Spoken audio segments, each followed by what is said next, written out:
मोती तलावातल्या पाण्यातली चमक, सुंदरवाडी नसानसात त्यांचीच धमक. शहर छोटं पण जगात कीर्ती खरी, इथली नारी शक्ती लय भारी. सत्ता संघर्ष नगराध्यक्ष पदाचा आणि तुमच्या आमच्या भविष्याचा, बस लागणार कणखर रणरागिणींचा. लोकशाहीचा महोत्सव ठरवणार खरी वाघीण, फक्त तुमच्यासाठी हा खास शो. कोण होणार सावंतवाडीची कारभारी, पहा फक्त कोकण 7 लाईव्ह वर.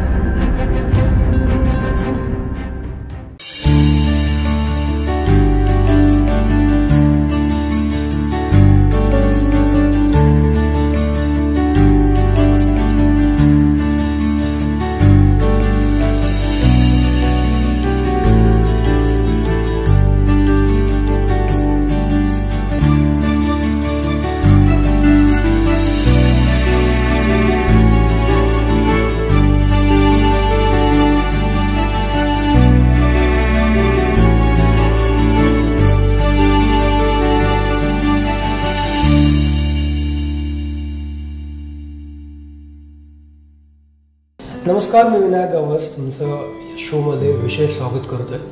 सावंतवाडी नगर परिषदचं जे बिगुल आहे ते कधीही घालण्याची शक्यता आहे. आचारसंहिता कधीही जाहीर होण्याची शक्यता आहे आणि इच्छुक जे उमेदवार आहेत ते विशेषतः महिला आहे. महिला राज कुठेतरी आपण बऱ्याच वर्षानंतर सावंतवाडीत येताना बघतोय आणि अनेक इच्छुक उमेदवार आहेत. त्यातले एक इच्छुक उमेदवार आहेत त्या म्हणजे अन्नपूर्णा कुरगावकर मॅडम आहेत.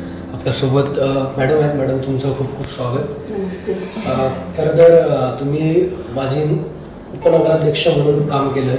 म्हणजे आता विद्यमान माजी उपनगराध्यक्ष तुम्हीच आहात, प्रभारी नगराध्यक्ष म्हणून सुद्धा काम केलं. आणि हे असताना आम्ही बघतोय आज तुम्ही भाजपचे प्रदेशाध्यक्ष असतील किंवा इतर नेते मंडळी असतील त्यांची भेट घेताय. या पदासाठी तुम्ही इच्छुक असल्याच्या बातम्या आम्हीच दिलेल्या आहेत किंवा चर्चेत आलेल्या आहेत. तर खरं नेमकं काय, कारण प्रत्यक्षात तुमची कधी भेट त्यानंतर झालेली नाही किंवा तुमच्याशी थेट संवाद झाला नाही. फक्त बातम्यांमधूनच आम्हाला जी माहिती मिळाली तुमच्या सूत्रांकडनं त्याच्यानुसार आम्ही त्या बातम्या केल्या. पण नेमकी वस्तुस्थिती काय, तुम्ही खरंच इच्छुक आहात? प्रश्नाला उत्तर द्यायचं अगोदर मी वक्रतुंड महाकाय सूर्यकोटी समप्रभा निर्विघ्नं कुर्मे देव सर्व कार्येषु सर्वदा. आपल्या सर्वांचे इष्टदेवता गणपतीला वंदन करून कोकण 7चे टीमला मी आभार व्यक्त करून स्पेशली विनायक आणि साहिलला यांना धन्यवाद देते. आज तुम्ही माझ्याकडे आलात आणि माझे इच्छेला तुम्ही एक वळण द्यायचं, एक इच्छा व्यक्त केली. So thank you very much. आणि तुम्ही आता मला विचारलं, आता डोळ्यासमोर आहे नगराध्यक्षाचं किंवा नगरपालिकेचं इलेक्शन आहे. आणि मागे गेलेल्या इलेक्शनमध्ये मी उपनगराध्यक्ष म्हणून 5 वर्ष काम केलं सातत्याने. आणि काही कारणास्तव मला प्रभारी नगराध्यक्ष म्हणून सुद्धा जबाबदारी घ्यायचं एक संधी मिळाली. आणि त्या काळामध्ये मला असं अनुभव आले की उपनगराध्यक्ष म्हणून मला चांगलं नॉलेज मिळाले, ज्ञान मी संपादन करायचा प्रयत्न केला. आणि अधिक देवाच्या आशीर्वादाने म्हणायला हरकत नाही, मला 3 काउन्सिल पण चालवायला मिळाली. आणि एका काउन्सिलमध्ये अक्षरशः विनायक तुम्हाला सांगू इच्छिते 46 अजेंड्यावर विषय होते आणि कंटिन्युअस काउन्सिल 3.5 तास चालले. So I feel proud and मला क्युरिओसिटी वाढली की शहरासाठी खूप करण्यासारखी आहे. सो मी कधी प्रभारी नगराध्यक्षाचं आरक्षण ओपन पडले. ॲक्च्युली माझे माहेर कर्नाटकचं मठ आहे हळदीपूरचं, त्याच्यामुळे माझी OBC नाही आहे. आणि ओपन पडल्यामुळे माझं इच्छा होती आणि त्याचं बरोबर सावंतवाडी शहरातले हजारो फोन्स आणि मला भेटून गेलेत माझं शहरवासी. तेव्हा मी ठरवले की भारतीय जनता पार्टीचे आपले प्रदेशाध्यक्ष आहेत रवींद्रजी चव्हाण आहेत साहेब, आणि आपलं पालकमंत्री नितेशजी राणे आहेत, आणि आपले दीपकभाई केसरकर सुद्धा युतीचं इथलं मंत्री माजी शिक्षण आणि मराठी मंत्री आहेत. आणि मुनगंटीवार मंत्र्यांसोबत त्यांनी वित्त खाता, आरोग्य आणि गृह खाता पण आपलं फडणवीस साहेबांबरोबर चालवलेले आहेत. मी सगळ्यांची कानावर घातली की मला नगराध्यक्ष पदाचं कारभार चालवून शहराला एक सुंदर, सशक्त आणि समृद्ध शहर करायची इच्छा आहे, म्हणून त्यांच्याकडे इच्छा व्यक्त केली. निश्चितच म्हणजे BJPचा तुम्ही उल्लेख केला म्हणून मी म्हणतो खरं तर बीजेपीनं तुमच्यावर अन्याय केला असं एकंदरीत दिसतं. म्हणजे तुम्ही महिला तालुका प्रमुख म्हणून, तालुका अध्यक्ष म्हणून महिला मोर्चाचं काम केलं होतं आणि ज्यावेळी नगरसेविका म्हणून तिकीट मागितलं गेलं तुमच्याकडनं त्यावेळी तुमचं तिकीट कापलं गेलं. अपक्ष तुम्ही राहिला, तुम्ही निवडून आला, शहरातनं एकमेव अपक्ष असाल तुम्ही ज्या निवडून आला त्यावेळी. त्यानंतर तुम्ही भाजपला सपोर्ट केला, युतीलाही सपोर्ट केला आणि तुम्ही उपनगराध्यक्ष म्हणून 5 वर्ष कामही केलं. पण हे बघत असताना मध्ये जी पोटनिवडणूक लागली त्यावेळी सुद्धा तुम्ही इच्छा व्यक्त केली होती, त्यावेळी पण तुम्हाला कुठेतरी डावललं गेलं किंवा इव्हन तुमच्यावर कारवाई सुद्धा झाली बीजेपीला. म्हणजे हे सगळं असताना बीजेपीच का? आणि म्हणजे ती निष्ठा जी तुमची आहे, तुमच्यावर कारवाई होते, तुमचं तिकीट कापलं जातं, पण निष्ठा बीजेपीवरच काय एवढी? तसं आमचं माहेरपासून आम्ही भारतीय जनता पार्टीचेच आहोत. माझी आजोळ आहे मँगलोर, तिथे सुद्धा भारतीय जनता पार्टीचंच आमदार निवडून येतात, ते कोणीही असू दे. आणि आपलं जनता दल असू दे, आमचे वडील मठात पूजा करतात, म्हणजे आमचं रक्तातून आपण RSS ब्राह्मण असं ह्याच कुटुंबातून आम्ही मोठी झालो. त्याच्यामुळे आपलं कुठेतरी विचारसरणी हे आदरणीय मोदी साहेबांचं आहे, आदरणीय योगींची आहे. त्याच्यामुळे आपल्याला कुठे काय झालं, नुकसान झालं हे मला वाटलं नाहीये. पण at that moment I have decided to fight against this things and मी केलं. पण मला भारतीय जनता पार्टीवर कधीही राग नाही, कशाला वेळेनुसार काहीतरी निर्णय त्यांनी घेतला.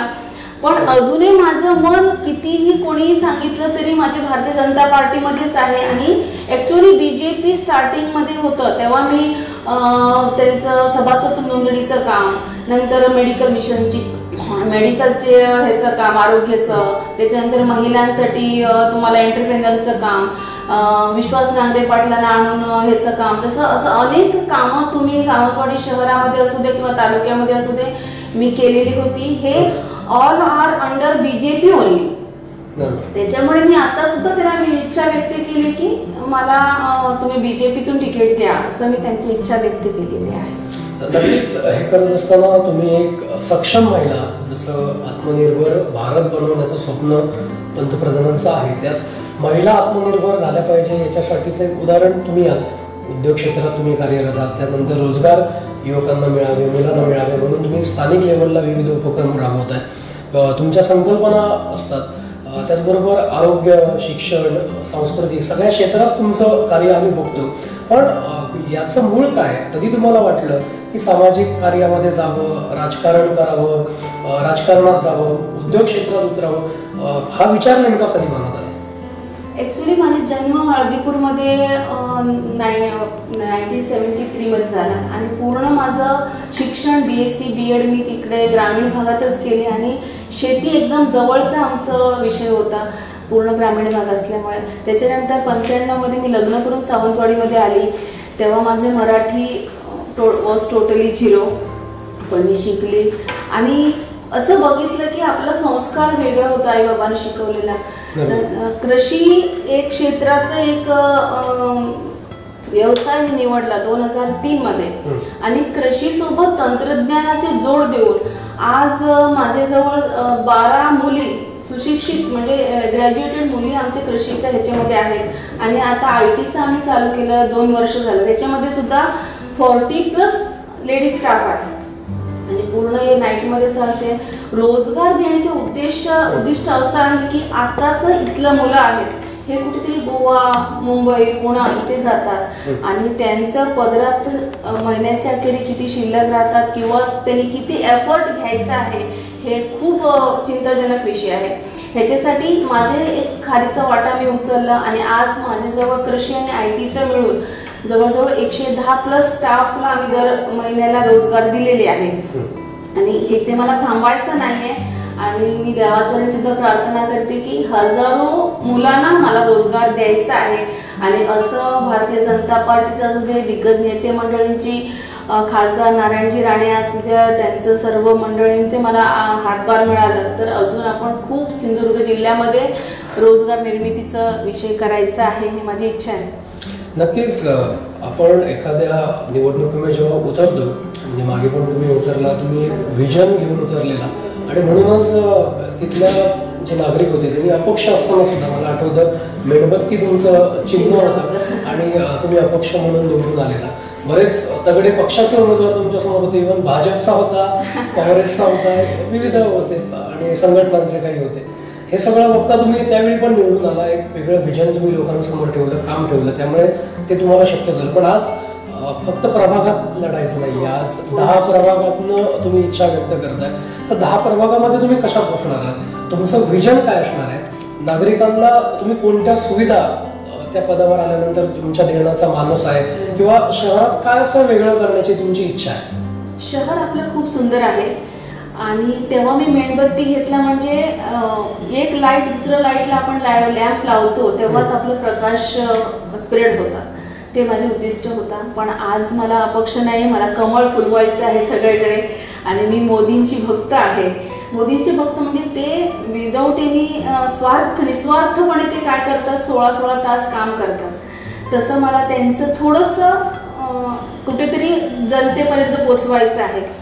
आपलं सावंतवाडी शहर सुंदर आहे, ते सशक्त बनवायचं आहे, समृद्ध बनवायचं आहे. जवळजवळ 57 किलोमीटर रस्त्याची जाळं पसरलेलं आपलं सावंतवाडी शहर आहे. प्रत्येक रस्ता क्लीन व्हायचा आहे, प्रत्येक कुठे गल्लीत रस्ता पोचवायचा आहे. आणि पाण्याची समस्या आहे, पाणी आपल्याला योजना आपल्याला सँक्शन झालेली होती ते आता पूर्णत्वात आणायची आहे. ते योजनेमध्ये जवळजवळ आपल्याला 50 कोटी प्लस एक इन्व्हेस्टमेंट आहे, ते आपल्याला सरकारकडून मान्यता मिळालेली आहे, म्हणजे ते ऑलमोस्ट डन आहे. ते 24 तास पाणी सावंतवाडी शहराला पोहोचवायचं आहे. आणि शिक्षणामध्ये म्हणायला गेलं तर आपलं जिल्हा परिषदची शाळा सावंतवाडीमध्ये आहे, ते आपल्याला नगरपालिकेमध्ये वर्ग करून घेतला तर त्यांना अधिक सुविधा आपल्या सावंतवाडी शहरातले मुलांना भेटू शकतात, हे माझी एक इच्छा आहे. आणि गरीब विक्रेते आहेत, ते पावसात पाणी रस्त्याच्या बाजूला विकायला बसतात, त्याच्यामुळे आपलं शहराचं डिसिप्लिन सुद्धा खराब होतात आणि त्यांना सुद्धा पावसा पाण्याचे त्रास होतात आणि खरेदी करणाऱ्यांना सुद्धा ते सुविधा मिळत नाही. त्याच्यासाठी चांगलं एक नियोजन करून आपल्याला मंडई एक तयार करायचं आहे, ते एक माझं विजन आहे. आणि ऑलरेडी समृद्ध आहे, सशक्त म्हणायला मी कशाला म्हणते, प्रत्येक घराघरातले महिलांनी युवकांनी पैसे कमवावे हे माझा विषय आहे. त्याच्यासाठी त्यांना काहीतरी रोजगार निर्मिती करायचं, त्यांचे घरातले निर्माण केलं मिठाई असू द्या किंवा मेणबत्ती असू द्या, असं काय काय खूप आहेत व्यवसाय करण्यासाठी, त्यांना ते मार्केट मिळवून द्यायची आहे. पर्यटन आपलं थोडंसं लांब पडलं की गोवा जवळ आहे, पण पर्यटक लांबून घेतात. पण आपण काहीतरी संबंध असलेला विषय म्हणायला गेलं तर असं त्यांनी तयार केलेल्या वस्तूंना आपण मार्केट द्यायचं आहे. आता सगळे ऑर्गेनिक मध्ये शिरलेले आहेत, फॉर्म टू टेबल असं एक प्रिन्सिपल आहे, म्हणजे घरातल्या घरात किचन गार्डन मध्ये आपण ऑर्गेनिक शेती करून थोडंसं भाजीपाला पिकवलं तरी ते आपल्याला घरातल्या घरात वापरलं तरी सुद्धा आपल्या आरोग्याच्या दृष्टिकोनातून सुद्धा चांगली आहे आणि आपल्याला 4 पैसे वाचू पण शकतात, हे सुद्धा माझा एक विषय आहे. असं काही गोष्टीला मला खूप बाजारमधले वीज वाहिन्या आहेत, ते अंडरग्राऊंडचे माझी एक मेन मुद्दा होती आणि काय कारण असतं ते आपलं फंड सुद्धा रिटर्न गेले. I am not interested in the past. मला आत्ता आपण काय करायचं आहे त्याच्यावर माझे फोकस राहणार. त्याच्यामुळे काय होणार आहे, ट्रॅफिकमध्ये सगळे सेफ राहणार, त्याच्यातनं आपलं वीज फ्लो होतात तेव्हा ते हाय करंटमुळे खूप नुकसान सुद्धा होतात. त्याच्यासाठी मला ते अंडरग्राऊंडचे पुन्हा एकदा करून द्यायचं आहे. असं भरपूर आहेत, ते आज सांगायला गेलं तर 10 ते 15 मिनिटं पुरणार नाही, पण माझ्या इच्छाशक्तीला कुठे एक इनफायनाईट आहे ते, त्याच्यामुळे I want to do that. नक्कीच निश्चित हे सगळं बघताना आज महिला आरक्षण पडलंय आणि जवळपास 14 वर्षानंतर पुन्हा एकदा महिला नगराध्यक्ष होणार आहेत आणि माझ्या मते 4थ्या नगराध्यक्ष महिला ठरतील त्या, कारण आतापर्यंत 3 महिला नगराध्यक्ष होऊन गेल्या. तुम्ही एक प्रभारी त्यात आहात, पण ज्या त्यामध्ये आतापर्यंत 3 झाल्या, आता येणारी 4थी महिला नगराध्यक्ष असेल. त्यात महिला म्हटल्यानंतर एक घर आपण म्हणतो की महिला म्हटलं की चूल मूल अशीच संकल्पना, म्हणजे आपण किती पुढे गेलो तरी आज ती आहे. जरी आज तुम्ही किती यशस्वी झाला तरी चूल आणि मूल काही सुटलेलं नाही महिलेला. तर हे असताना तुमचं कुटुंब तुमच्या मागे कसं राहतं? आज सुद्धा तुम्ही गेली 30 वर्ष सामाजिक राजकीय उद्योग क्षेत्रात कार्यरत असताना कुटुंबाची साथ कशी मिळते आणि आज तुम्ही इच्छा व्यक्त करताय? कारण एका प्रभागातनं आज तुम्हाला 10 प्रभागाचं नेतृत्व करण्याची तुमची मनोकामना इच्छा आहे आणि असताना कुटुंबाची साथ ही त्यात खूप महत्त्वाची असते, तर ती कशी मिळते? 95 मध्ये माझे लग्न झाल्यापासून माझी फॅमिली माझ्यासोबत आहे आणि माझ्या आईवडिलांचे संस्कार आणि शिक्षण माझ्यासोबत आहे. असं असताना सुद्धा मला 2 मुलं ऐश्वर्या आणि अखिलेश आणि माझे नवरा दत्तप्रसाद हे 3 जण मला कधीही त्याने अडवलं नाही की तू काही हे करू नकोस. फक्त एवढं त्यांना विश्वास आहे की always I am doing the best thing. तेवढा त्यांना विश्वास मी त्यांना खरोखर निर्माण करून दिल्यासाठी त्यांनी कुठेही त्यांचं कोरगावकरांचं नाव आणि माझ्या आचार्य कुटुंबाचं नाव कधीही मी त्यांना स्पॉइल करू दिलं नाही. ते विश्वासावर त्यांनी मला हा सगळे करण्यासाठी प्रोत्साहन दिलेले आहे. गेल्या आता 13 वर्षापासून आपलं ॲम्ब्युलन्स सुद्धा माझ्या नवऱ्याने फ्रीमध्ये दिले. ते सुद्धा we have run under BJP only. म्हणजे त्याच्यावर सुद्धा आपण आपलं कमळच हे करून आपण ते सेवा दिलेली आहे. असं खूप विषय आहेत. पण मुलांनी सुद्धा मला खूप पाठबळ दिली. त्यांच्यामुळे मला व्यवसाय हे वाढू शकले.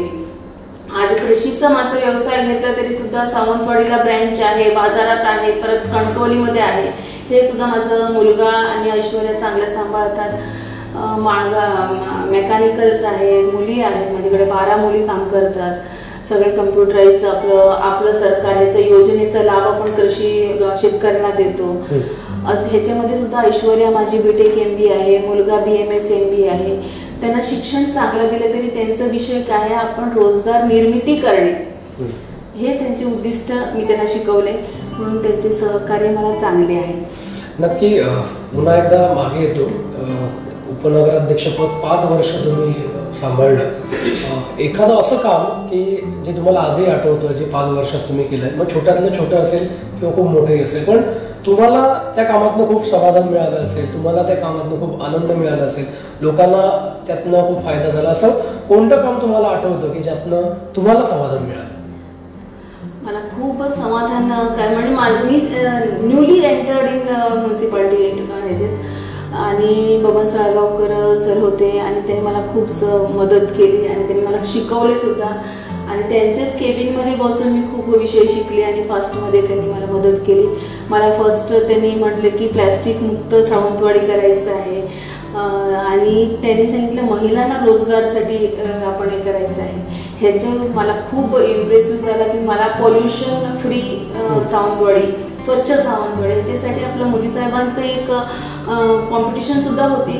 त्याच्यामध्ये आपण भाग घेऊन प्रत्येक सावंतवाडीकरांनी त्याच्यामध्ये इन्व्हॉल्व्ह झालेलं होतं आणि सगळीकडे स्वच्छता दिसत होती. ते मला खूप आनंद झाला आणि हे मी खूप ॲप्रिशिएट करते.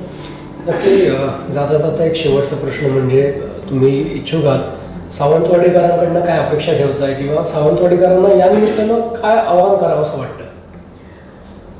सावंतवाडीकरांना मी हात जोडून त्यांना धन्यवाद देऊ इच्छिते. गेल्या इलेक्शनमध्ये माझे अगेन्स्ट 6 जण असताना सुद्धा त्यांनी मला वन साइड निवडून दिलेली होती, माझ्यावर एक विश्वास ठेवलेली होती. आणि आज सुद्धा मी आदरणीय रवींद्रजी चव्हाण साहेब असू द्या, पालकमंत्र्यांकडे सगळ्यांकडे माझी इच्छा व्यक्त केली, दीपकबाईंची कानावर सुद्धा घातली. ह्याला कारण सुद्धा माझे सावंतवाडीकरच आहे. त्यांनी मला फोन करून त्यांनी म्हटलं वहिनी तुम्ही उभी राहावं, तुम्ही शहरासाठी काम करावं, हे त्यांच्या इच्छे खातरच मी आज हे पाऊल उचललं. आणि आज माझे मन फुल्ली स्ट्रॉंग झाले की ओके ॲट एनी कॉस्ट माझं डेडिकेशन शहरासाठी पाहिजे, हे माझे फिक्स झालेली आहे.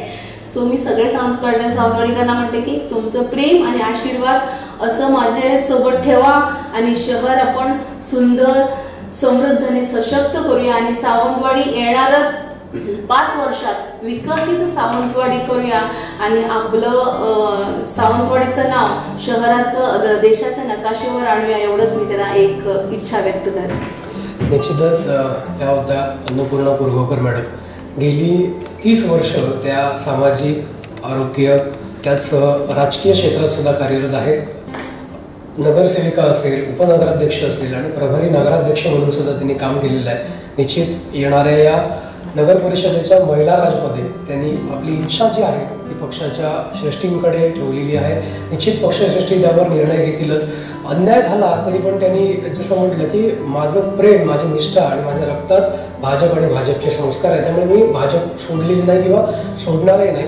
त्यांनी भाजपच्या नेत्यांकडे ती मागणी केलेली आहे. निश्चितच त्या संदर्भातला निर्णय जो असेल तो येईलच समोर. पण मॅडम, तुम्हाला या आगामी निवडणुकीसाठी आणि तुमच्या पुढच्या भवितव्यासाठी आमच्या टीमकडनं खूप खूप शुभेच्छा. तुमच्या ज्या मनोकामना आहेत त्या निश्चित पूर्ण होतील. धन्यवाद. Thank you very much.